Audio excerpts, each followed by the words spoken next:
अपनी प्रथा छोड़ कर गई है, वो जिंदा, वो शरीर भले छोड़ चुकी है, लेकिन परिवार के लोगों से कहना है वो आपके हृदय में उसको देखिए, उन पर विचार कीजिए, उनके चल को जीवन में अपनाइए।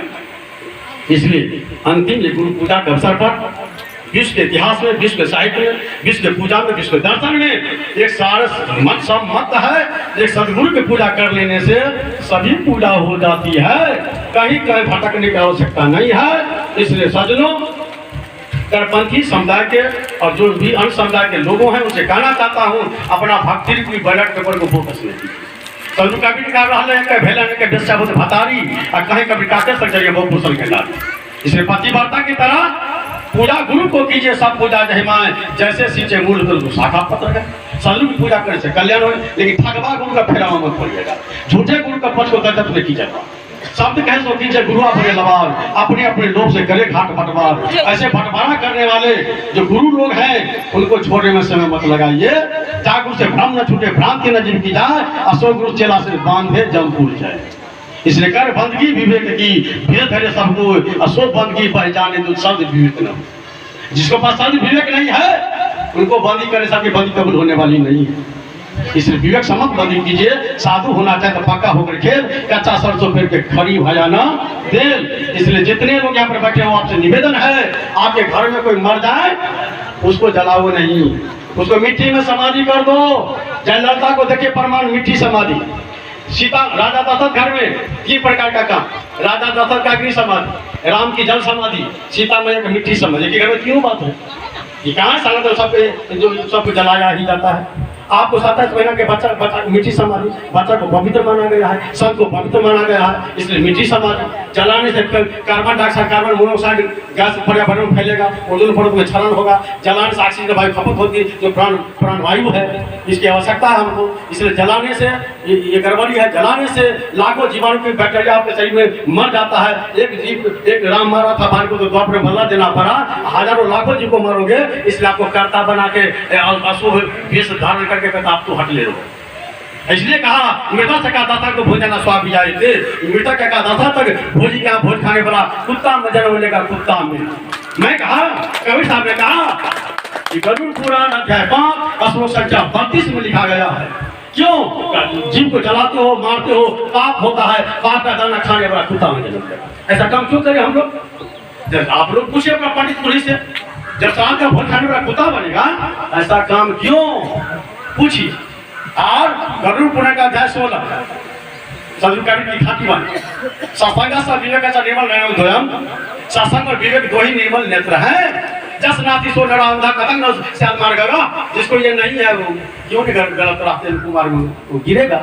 और निर्णय कर दिया मुक्ति दा गुरु आगे का, विद्या सर्वा विडंबिका। मुक्ति किससे मिलेगी? गुरु के वचन से। अब बताए प्रमाण है। इसलिए सदगुरु कबीर का वेद पुराण कहा कि झूठा झूठा जो न विचारे। मैं वेद पुराण को झूठा नहीं करता, झूठा वो आदमी है जो उस पर विचार नहीं करता है।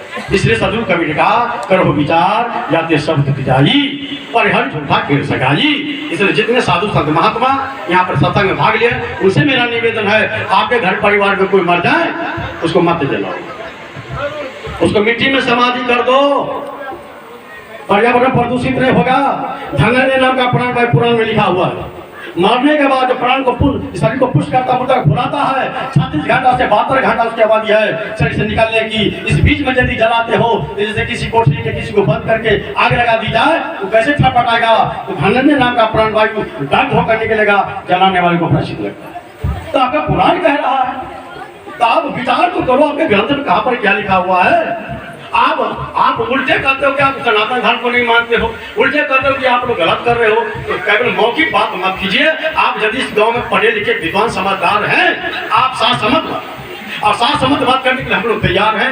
यदि कोई तिथि बनाकर आप लोगों को ये शंका हो, भ्रम हो, जो ये लोग भाग जाएंगे, हम लोग भागने वाले नहीं हैं। आप लोगों को शंका हो, भ्रम हो, कभी साथ में बात को छोड़िए ना, आप अपने ही ढंग से फैसला कर लीजिए। तो मरने के बाद क्या करने से काम होता है? जिंदा में काम करने से मुक्त होगा कि मरने के बाद हो जाएगा? अब पिंडदान तर्पण करने से आप तक किसका कल्याण हुआ है? सारा प्रमाण आपके ग्रंथों में लिखा हुआ है। मरने के बाद क्या करना चाहिए सारा ग्रंथ लिखा हुआ है।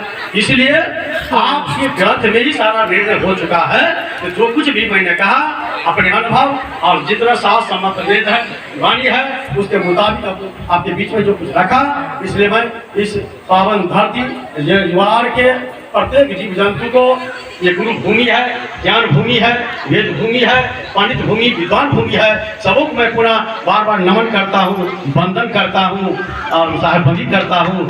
और हमारे रीतिलाल साहब महात्मा जी जो कुछ किया बहुत अच्छा किया, नेक किया।